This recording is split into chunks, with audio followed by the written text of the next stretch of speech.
If you don't love your work, you're never going to be great at it. If you can get your work life to be where you enjoy half of it, that is amazing, because very few people ever achieve that. Because the truth is, everything comes with overhead. That's reality. Everything comes with pieces that you don't like. Every job comes with pieces you don't like.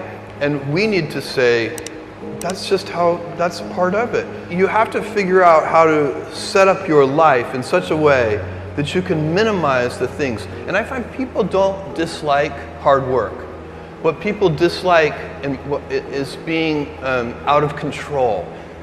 Like, they can't control their life. They can't control their environment. This happens to me when I get overscheduled.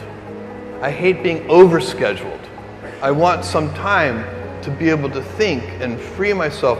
We all have the same amount of time in the world. Nobody has more time than anybody else. And when you become a very successful person, one of the things, you start to get overscheduled. If you don't love your work, you're never going to be great at it. The other thing I would suggest to any young person, even before they start their career, is to really think about their choices. Because I find young people, and when I was young, I made this mistake too. You can get very fixed on your gifts. So everybody has gifts. You know, you have gifts and you have things that you didn't get gifted. Maybe you're extremely beautiful. Maybe you're extremely good at mathematics. There are a lot of things that you can be given. But those things can confuse you because they're not the things that construct your life. It's your choices that construct your life, not your gifts. You can celebrate your gifts. Be proud of them. Be happy of them. Actually, don't be proud of them. Be celebratory of them. But you can't be proud because they're gifts. They were given to you. You didn't earn them. You can only be proud of the things you earn. And so, as I got older, I started to realize I wasn't proud of my gifts. I was always good at school. School was always easy for me. And I was always proud that I was a great student. I got A's in all my classes. I was good at math, all of that. And I thought that's who I was. But it's not true. Those are the things that are gifts. What was hard for me is deciding to work hard, deciding to use my gifts in certain ways, to challenge myself, to do things that I didn't think I could do, to put myself in uncomfortable situations. You can choose a life of ease and comfort, or you can choose a life of service and adventure. Which one of those, when you're 90 years old, are you going to be more proud of?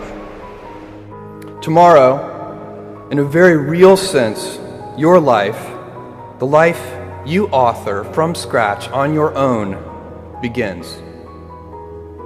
How will you use your gifts? What choices will you make? Will inertia be your guide, or will you follow your passions? Will you follow dogma, or will you be original?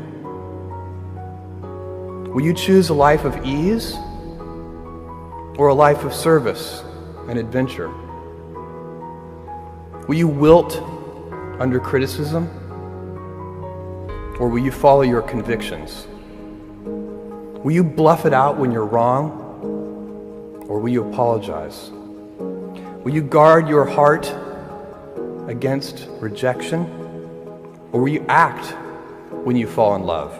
Will you play it safe, or will you be a little bit swashbuckling? When it's tough, will you give up, or will you be relentless? Will you be a cynic, or will you be a builder? Will you be clever at the expense of others, or will you be kind?